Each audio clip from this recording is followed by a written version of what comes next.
Dr. Perry Carpenter. I'd like to thank you for taking the time to join me on this week's video.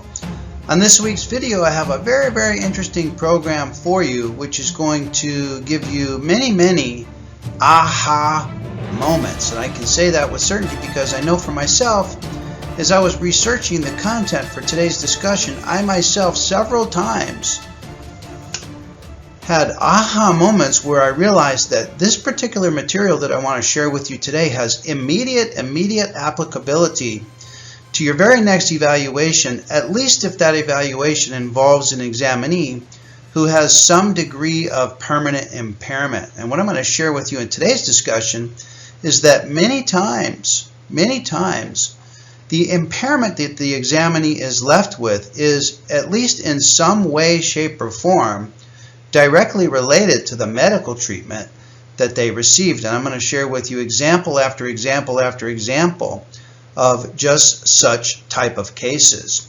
And it's very interesting, you know, if you pick any chapter in the AMA guides and review the charts and the tables and the graphs and the impairment rating examples in those chapters, you'll realize that, oh my goodness,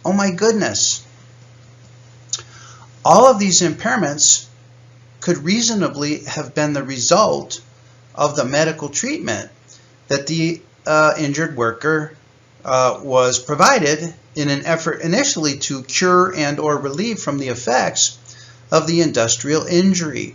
So one of the points that I want to drive home to you today in today's discussion is that for your very next evaluation, and for all evaluations into the future, it's extremely important for you to be very clear as to what exactly is the permanent impairment. Okay, so clarifying and defining the permanent impairment down to the gnat's eyebrow in your own mind is critical. And then once that's established, once the impairment rating is clearly established between your own two ears, then questioning yourself as to what is the cause. What is the cause of this impairment? See, this is the apportionment determination, correct?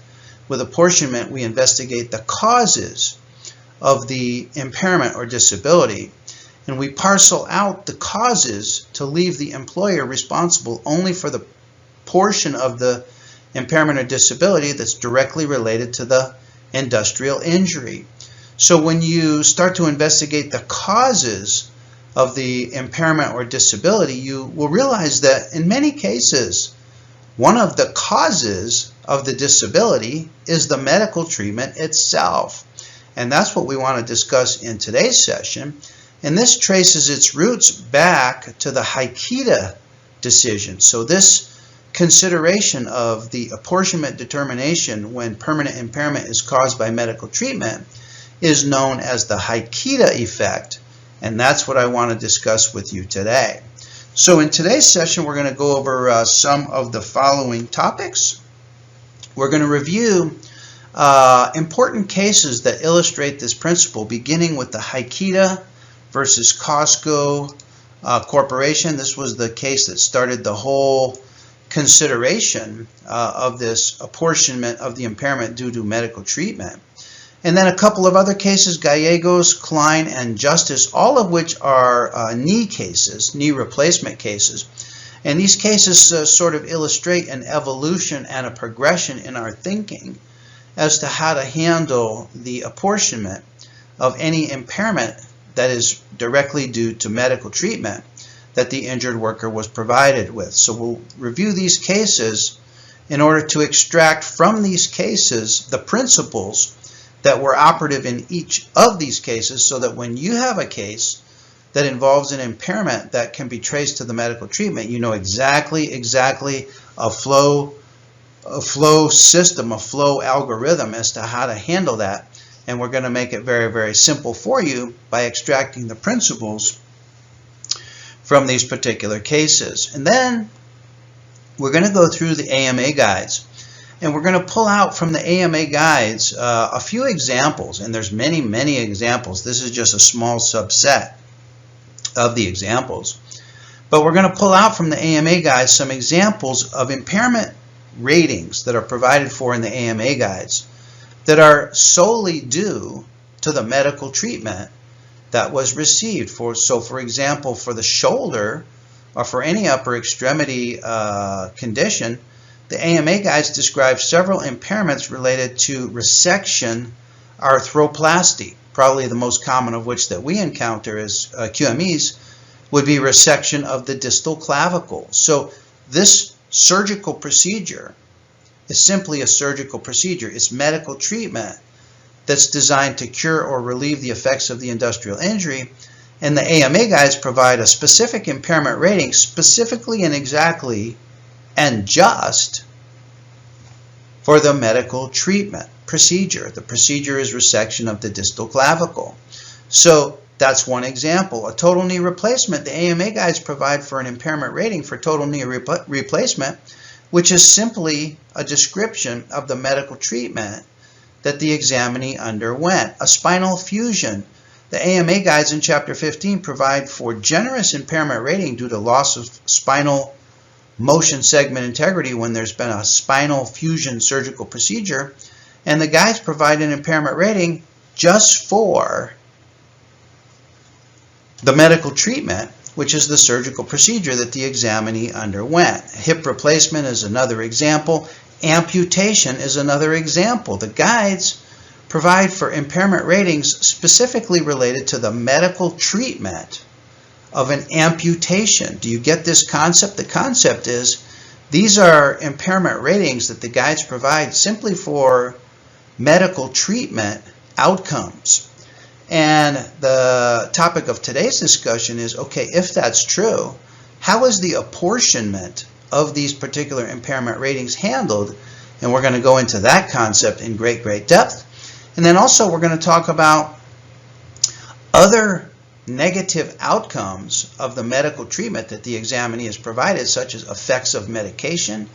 You know, examinees can suffer side effects of medications that then result in a permanent impairment rating. And that permanent impairment rating has to be apportioned among its various causes. And we're going to talk about that. We're going to talk about some other things such as deconditioning and weight gain. And the whole concept and the whole idea for you as a qualified medical evaluator moving forward is to be able, in your cases in the future, to be able to recognize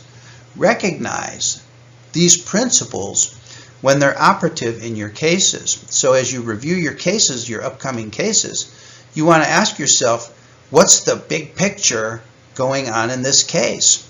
And one of the big pictures that's operative in most permanent impairment cases is that at least some portion of the permanent impairment can be directly traced to the medical treatment. And that portion of the permanent impairment is handled differently in apportionment than other aspects of the permanent impairment.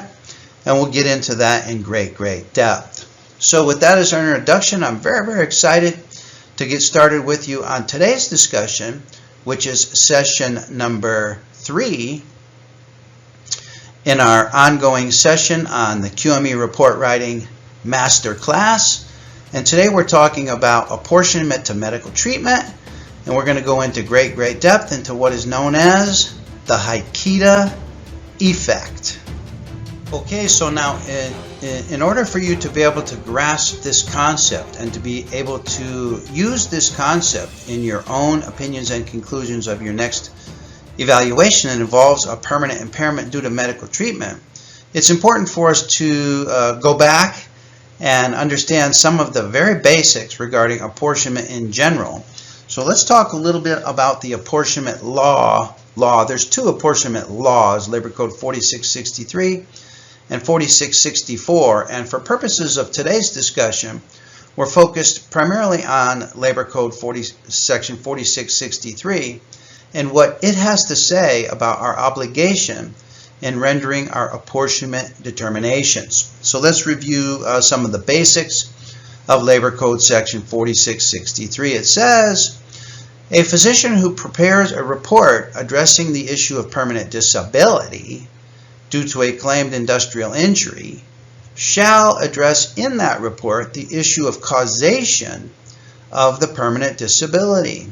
Now, this obligation does not apply in reports where we're not addressing permanent impairment or permanent disability. In other words, there is no apportionment determination in those cases that simply involve a denied claim with a compensability dispute under Labor Code Section 4660. This is the type of evaluation that involves an examinee who's permanent and stationary, for whom you're providing a permanent impairment rating.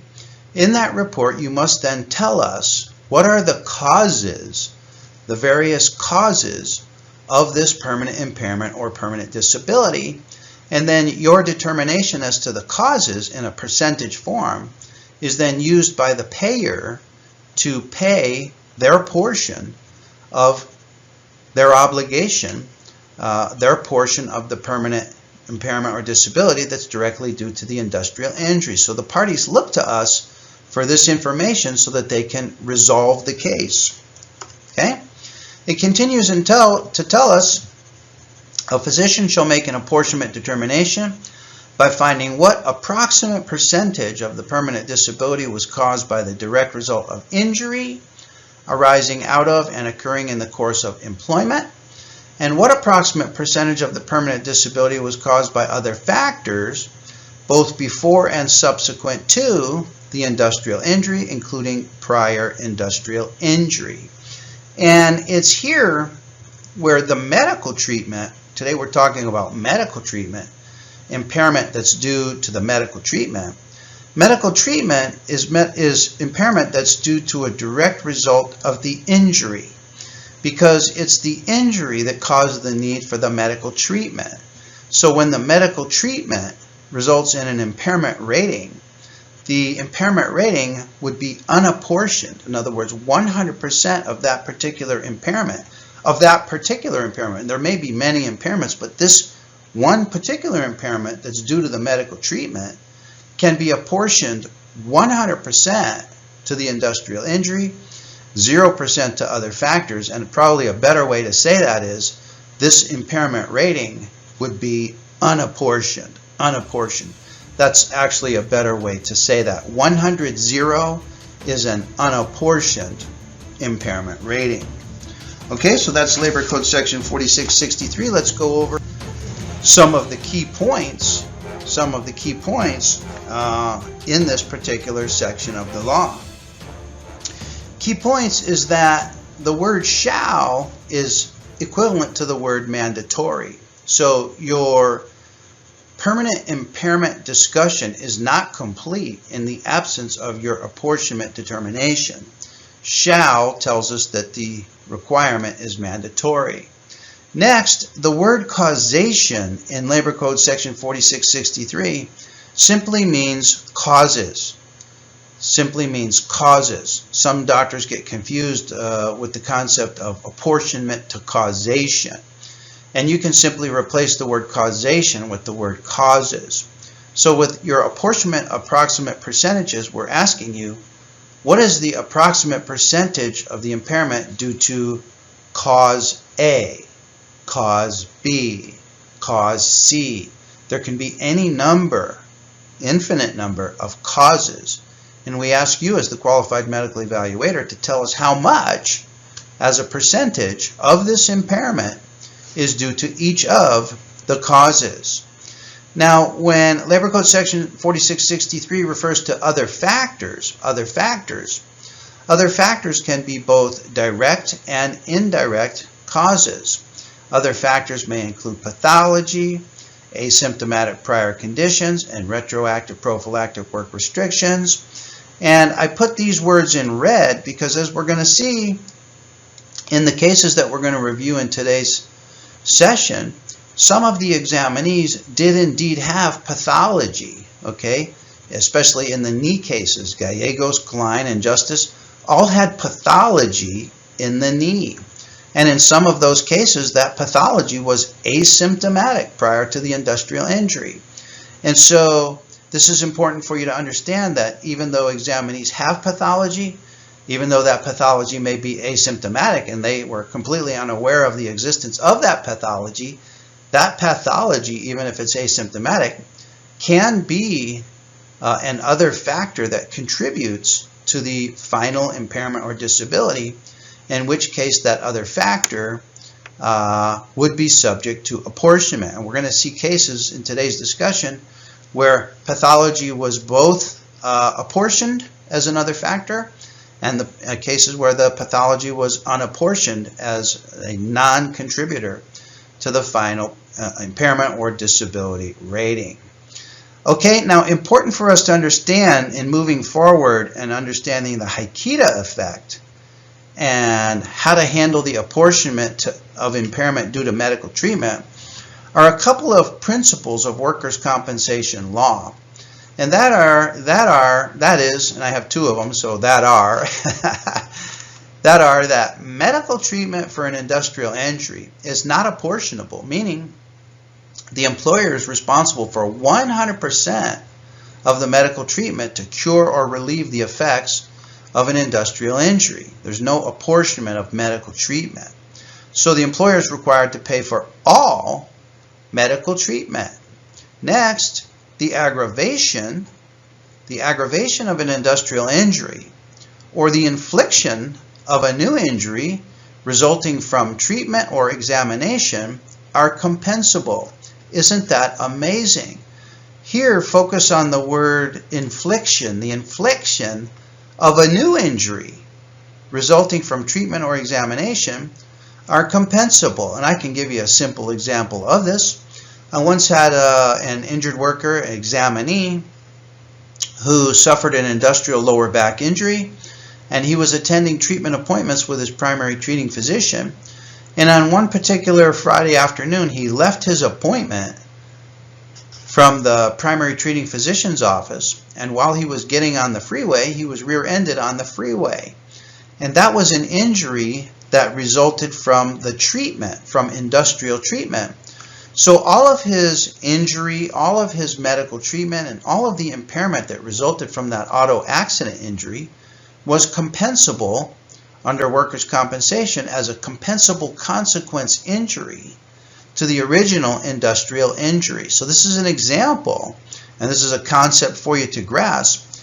This is an example of how the medical treatment itself led to a new, separate, and distinct compensable consequence injury.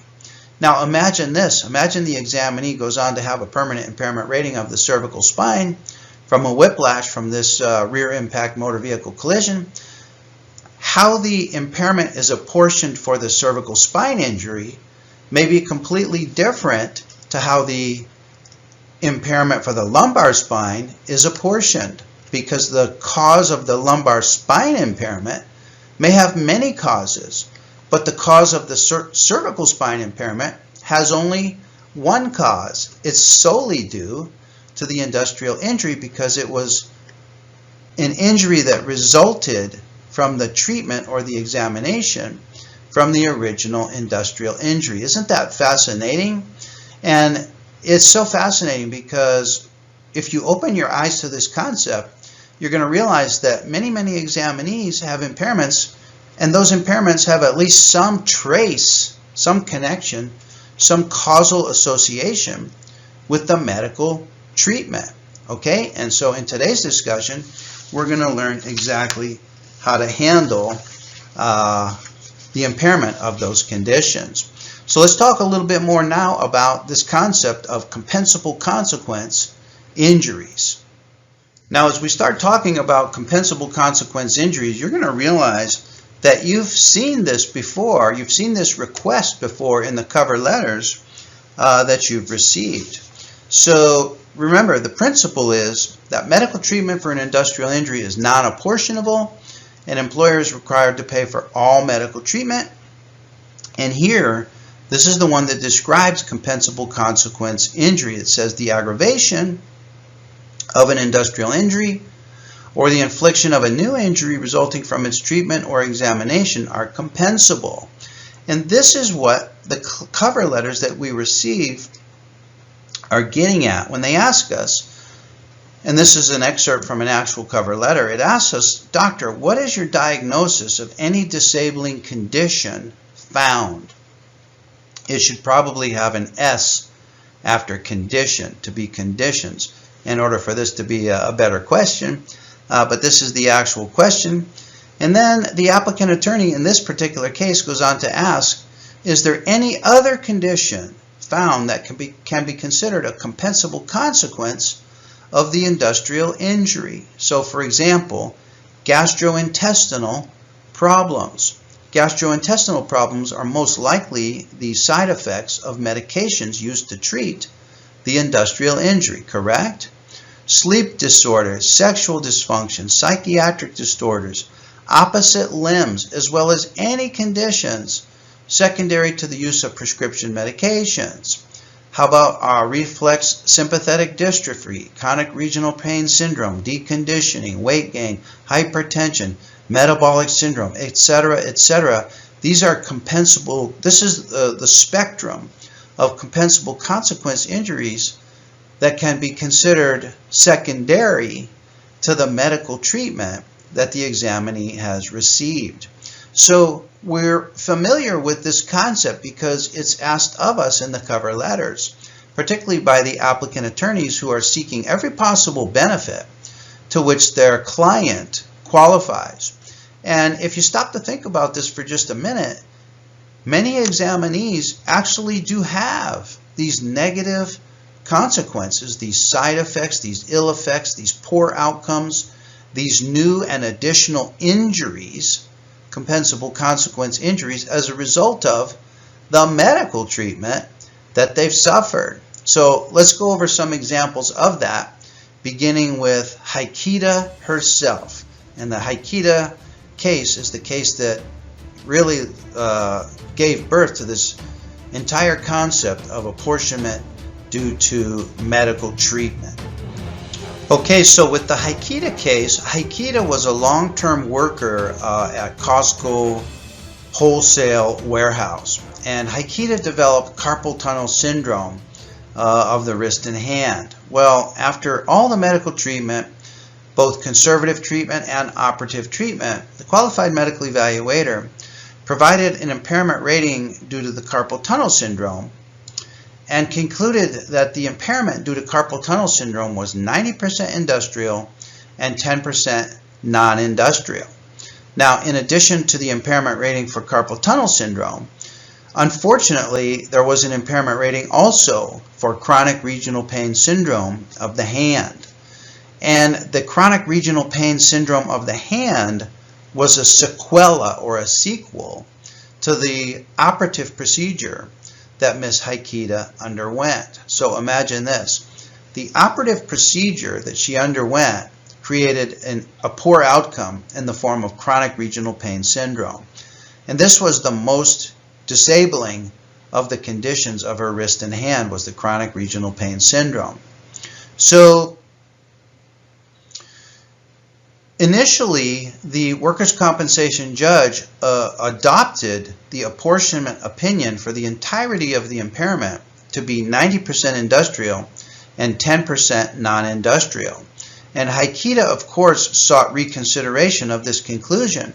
She contended that the disability was 100% industrial because the disability, and this is where it pays to be very, very clear on what is the impairment or disability, right? You have to be very, very clear on what is the impairment or the disability. In this case, the impairment or the disability was due to the chronic regional pain syndrome.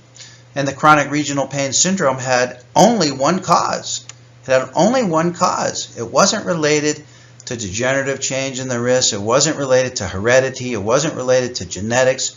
It wasn't related to risk factors. It wasn't related to a prior industrial injury. It wasn't related to a prior award of permanent disability. It was related to only one thing. And that one thing was the medical treatment that she received. It derived entirely from the medical treatment, and she contended that because it was due to the medical treatment, it wasn't due to the carpal tunnel syndrome.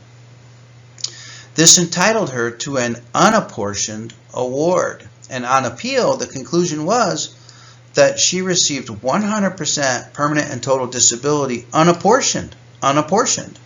Because in this case, and this is an important principle, the permanent disability was due entirely, and this is a key word, entirely, was due to the condition, the chronic regional pain syndrome, that was caused by the medical treatment.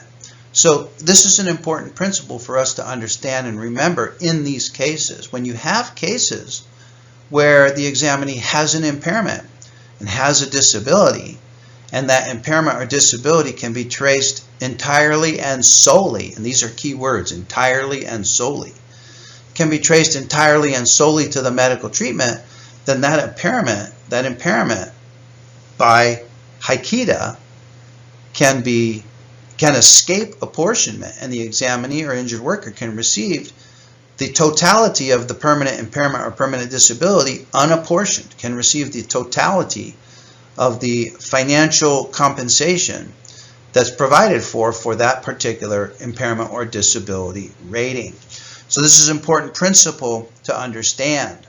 Now, this is to be distinguished from other cases or other examples where the medical treatment indeed causes an impairment, such as an examinee who's had a spinal fusion. Examinee that's had a spinal fusion qualifies for an impairment rating simply on the basis of the medical treatment that they received. But in subsequent cases to Hikida, it has been decided through case law that if other factors contribute to the need for the medical treatment, such as degenerative changes, such as an anomaly of the spine, if there are other factors that contribute to the need for the medical treatment, then those other factors need to be apportioned out of the final impairment or disability rating. And we'll talk about a couple of those cases now. Okay, so that's Hikida. Now let's talk about the next case, the Klein case. And the Klein case represents sort of a partial evolution of thinking about how to handle apportionment of any disability or impairment that flows from the medical treatment. So with Klein, the workers' compensation judge in this particular case concluded that Klein suffered industrial injury to the right knee, the right shoulder, the right elbow, and the lower back, and it resulted in a 57% permanent disability award, and the workers' compensation judge provided an unapportioned award. In other words, all 57% of this permanent disability was attributed to the industrial injury, with 0% to be due to other factors. It was unapportioned, despite the QME's opinion for some apportionment to other factors. And in this case, the other factors that the QME referred to degenerative changes, particularly of Klein's right knee. Unfortunately, the QME's opinion was found to be not substantial evidence, but the QME was on the right track, at least in the early evolution of these cases. Unfortunately, the QME just did not properly qualify his opinion on the apportionment approximate percentages as substantial medical evidence, and the judge couldn't use it. And the judge had his own reasons, similar to the Hikida line of reasoning, for providing for an unapportioned permanent impairment award. The judge argued that the degenerative changes, and indeed pre-surgical x-rays and MRI studies of the knee, showed that Klein had an extensive history with his right knee. He had degenerative changes. There was a history of prior surgeries to the right knee. So Klein indeed had undisputed pre-existing conditions of the knee, but because the impairment was related to total knee replacement, and remember the guides provide these impairment ratings for these surgical procedures, the impairment was due to total knee replacement, and the judge argued that the degenerative changes could not contribute to the final impairment related to total knee replacement because the degenerative changes were present on a joint that was no longer present. In other words, the degenerative changes were removed with the surgical procedure. So how could the degenerative changes contribute or cause disability when the degenerative changes had been removed? The judge also argued that the prior surgeries were to a joint no longer present, and therefore any history that those prior surgeries may have left on the knee, any impairment or any symptoms or any disability that those prior surgeries could have caused had been removed by the surgical procedure, which removed apparently the prior surgical history from that joint. And then importantly, and this was the workers' compensation judge's main argument, he said that the total removal of the degenerative knee from the applicant's body and its replacement with a plastic joint, an artificial knee replacement, was an intervening event that broke the chain. Okay, so there would be a chain of causation between pre-existing degenerative changes and the current disability. So this surgery, which removed the degenerative changes, broke that progression of the contribution of the degenerative changes to the end impairment of the knee. So the workers' compensation judge's philosophy basically was, how could these degenerative changes be causing disability when the disability is due to total knee replacement and all of the degenerative changes have been removed in the surgical procedure? Well, this case was resolved on an unapportioned award, but it was more based, the unapportioned award was more based on the qualified medical evaluator's failure to qualify his opinion for apportionment as a substantial opinion than it was based on the judge's reasoning as to that these degenerative changes had been removed in the surgical procedure. And this represents one of the early cases in the evolution of this application of degenerative changes to the final apportionment approximate percentages.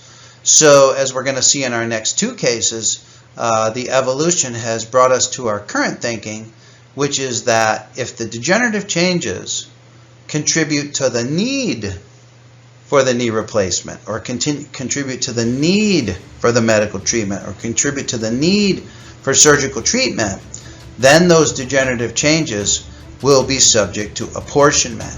And so let's talk about a couple of those cases. Okay, and let's go through this case quickly. This is the Groth Chevrolet versus Gallegos, or probably better said Gallegos versus Groth Brothers Chevrolet. And again, like the Klein case, this involved a total knee replacement case.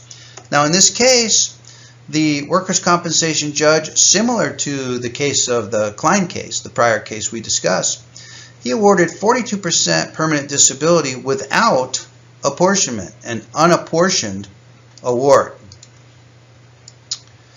And the workers' compensation judge, in justifying an unapportioned award, argued that the QME's apportionment opinion to pre-existing degenerative changes was not substantial medical evidence. Okay, so this is the second time that we've seen this dismissal of the QME's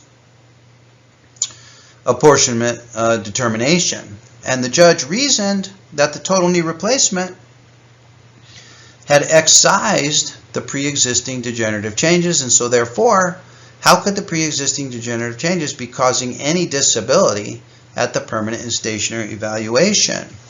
Well, the opinion of the QME was that 50% of the disability was due to pre-existing degenerative changes. So the QME and the workers' compensation judge looked at this final disability differently. And the defendant argued that the defendant who sought some apportionment, okay, the workers' compensation judge provided an unapportioned award. The defendant wanted some apportionment consistent with the QME's opinion. The defendant argued that the fact that the applicant's pre-existing knee problems contributed to his need for a total knee replacement that justified the QME's apportionment of his current permanent disability.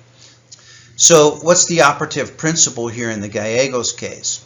So on appeal, the WCAB concluded that the QME's detailed reporting of the degenerative condition of the applicant's right knee provides a substantial basis to conclude that, and here's a key phrase, but for the applicant's pre-existing pathology, but for, if it wasn't for the applicant's pre-existing pathology, the applicant would not have needed this extensive total knee replacement surgery and would not have the resulting high level of permanent disability associated with a total knee replacement. Okay, it was the bad condition of the knee in advance that caused the need for extensive medical treatment, including a total knee replacement.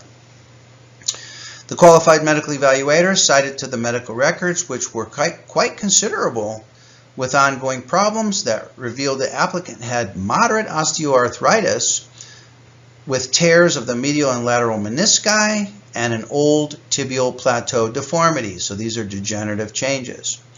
So the appeals board concluded that, contrary to the workers' compensation judge's view, apportionment to pre-existing degenerative conditions that ultimately require total joint replacement is indicated where the medical evidence establishes that the pre-existing condition results in the need for the surgery, for the need for the surgery.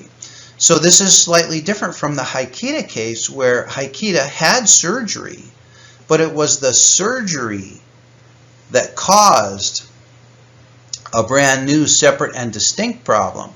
And that brand new separate and distinct problem was solely due to the medical treatment. Here, the medical treatment was due to a couple of causes. It was due to pre-existing degenerative changes, and it was also due to the industrial injury. So a little nuance here. Both cases involve an impairment due to medical treatment, right? The medical treatment here was total knee replacement. They both involve an impairment rating due to medical treatment, but the cause of the impairment in the two cases is slightly different, okay? And we'll elaborate on that a little bit more here in the justice case. Okay, and let's go through the justice case very quickly. Again, the justice case involved a total knee replacement surgical procedure, which resulted in an impairment rating due to total knee replacement. Now, the conclusion from the justice case is very, very important for us to understand, and it explains that the Hikida decision, the Hikida analysis, the Hikida effect precludes apportionment only where there is industrial medical treatment, which is the sole cause. Sole cause. In Hikida, they use the word entirely caused. Here in justice, they use the word sole cause. It's the sole cause of permanent disability. If there is a permanent disability that's solely caused by the medical treatment, then that permanent disability can be awarded unapportioned. But in the justice case, in the instant case, the applicant's bilateral knee permanent disability was not caused entirely by the industrial knee replacement surgeries, because the medical treatment, unlike in Hikida, did not result in a new, unexpected, compensable consequence injury. Therefore, since there were multiple contributing causal factors of the applicant's bilateral knee disability, apportionment was required. So this is an interesting distinction that we can use in our cases that involve similar scenarios. In this case, the AME indicated that based on the applicant's medical history, there was significant degenerative arthritic joint disease in both knees that existed before the specific injury the applicant suffered to her left knee. The AME also opined that the applicant's fall at work hastened the need for total knee replacement by lighting up the underlying pathology. Very fascinating. These are phrases that we're going to use in our future reporting as well. He also indicated that in the absence of the underlying pre-existing arthritis in both knees, it was medically probable that the applicant would not have had the total knee replacement as she did when she did. The AME apportioned 50% of applicant's bilateral knee disability to the non-industrial, extensive, pre-existing and degenerative arthritis.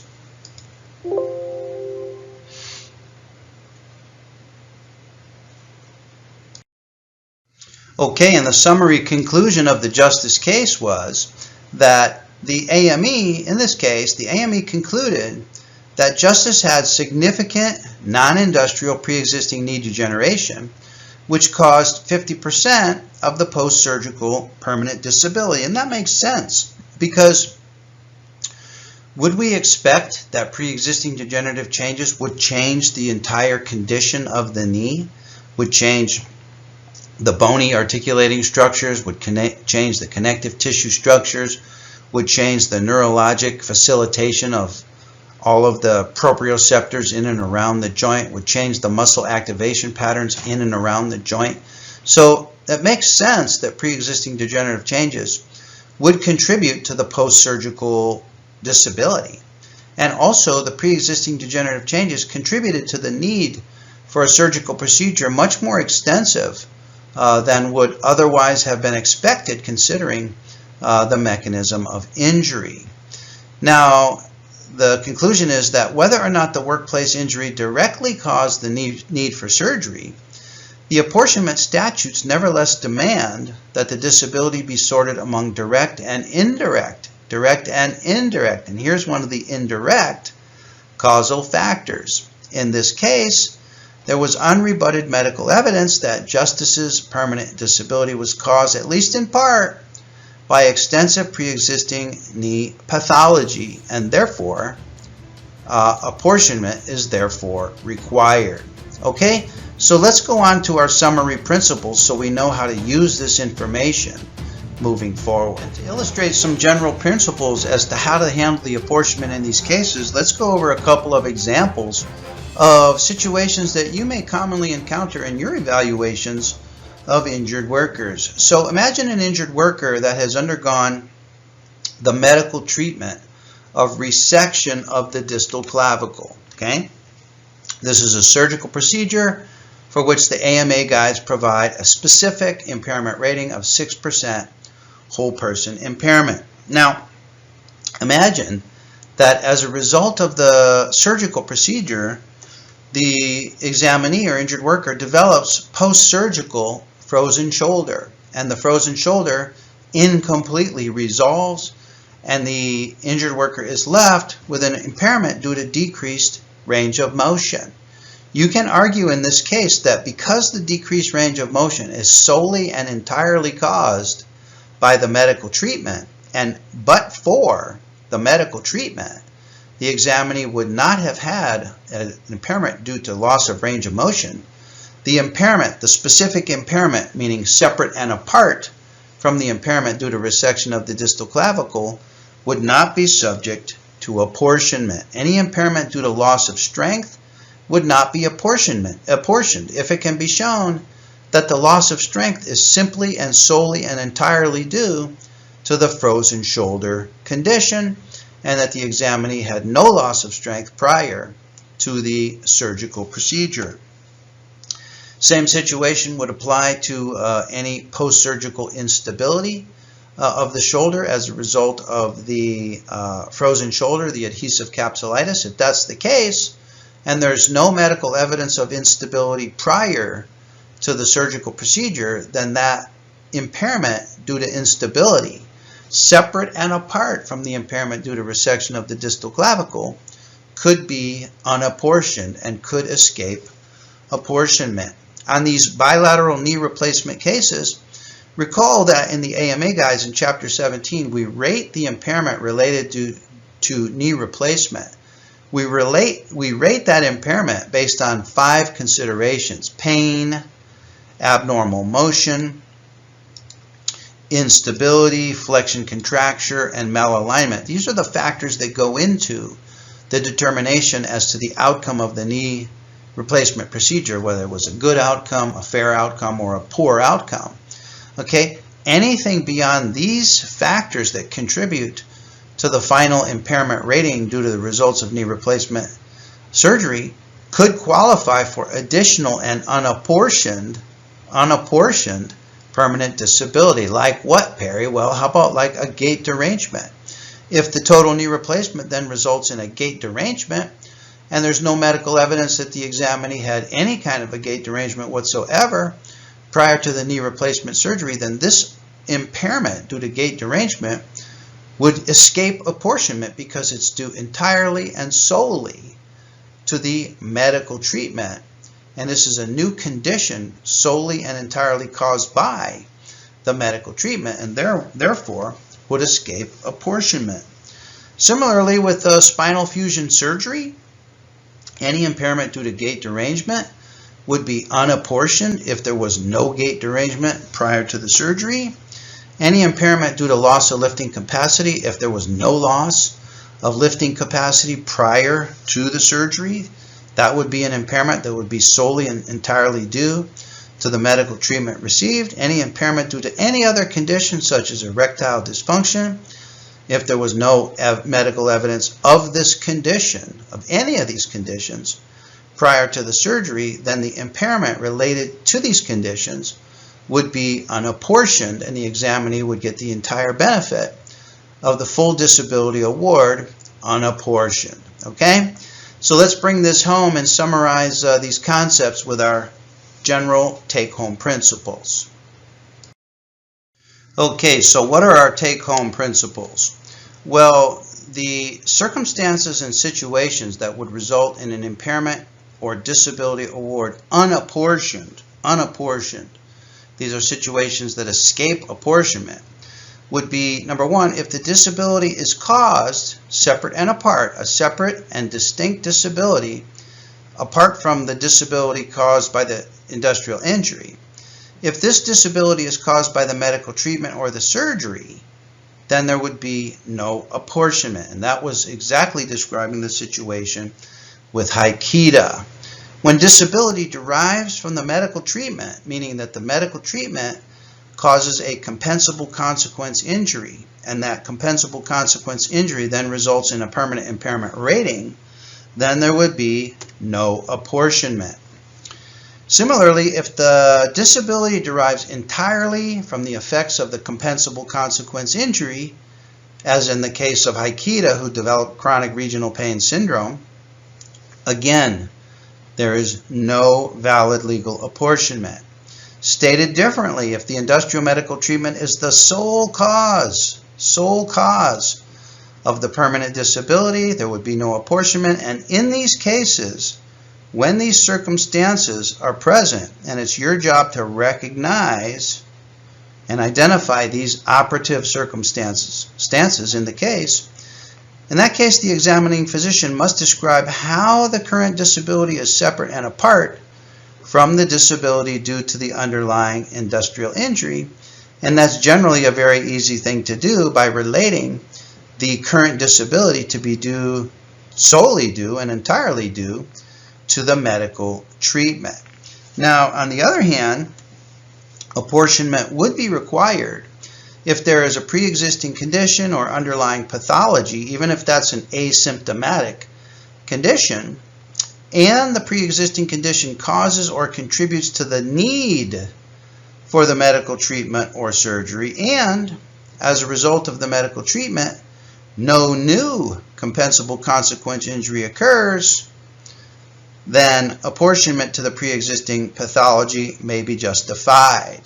So your job as the qualified medical evaluator is to determine, is there a compensable consequence injury that has occurred as a result of the medical treatment rendered to cure or relieve the effects of the industrial injury? And an example that we provided was the case of the new compensable consequence injury due to frozen shoulder following the medical procedure of a resection of the distal clavicle. So doctors, I hope this helps you. These are some general principles upon which we can rely when it comes time to provide our own apportionment approximate percentages in those cases that involve an examinee who suffers a permanent impairment or disability as a result of the medical treatment that he or she has been rendered, which was given in an effort to cure or relieve the effects of the industrial injury. What a conundrum that is. And it's our obligation, and I'm encouraging you as a qualified medical evaluator to review each of your cases very, very carefully and look for these particular effects, side effects, negative outcomes of the medical treatment that the examinee has been provided, and start to sharpen your saw and expand your awareness of the many faces and guises that these medical treatment side effects, how they manifest in your examinee's final condition. Many of the charts and tables and chapters and graphs and methods of describing permanent impairment in the AMA guides can be directly related and can be directly caused by the medical treatment rendered to cure or relieve the effects of the industrial injury. So if you start approaching each examinee in this way to, number one, ascertain what are the causes of the final permanent disability, and of those causes, are any of those causes due directly to the medical treatment that was rendered to cure or relieve the effects of the injury. If you find impairment related to the medical treatment, and the medical treatment itself caused a new compensable consequence injury that then results in an impairment or a disability, that disability can escape apportionment, and the examinee deserves and qualifies for an unapportioned award. Now, the other operative situation is the examinee who undergoes a surgical procedure, but other factors such as pathology, such as pre-existing conditions, if those other factors contributed to the need for the surgery and contributed to a need for a surgery that might not otherwise have been required in the absence of that pre-existing condition, then by case law and as solidified in the justice's decision, those pre-existing conditions need to be apportioned out such that the employer is not responsible for any of the contribution of that pre-existing condition to the final disability award. So doctors, it's important that you begin to recognize these situations when they're operative in your evaluations. You know, that's one of the main benefits of reviewing frequent cases, and especially the landmark and en banc decision cases, is such that you can recognize these scenarios when they're operative in your evaluation.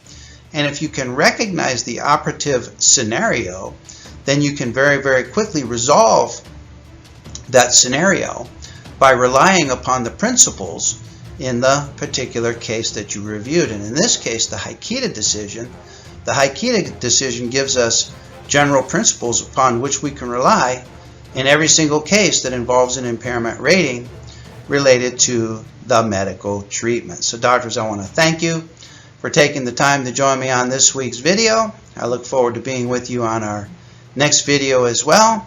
And I want to thank you for your commitment to excellence. I want to thank you for your dedication to continuous learning.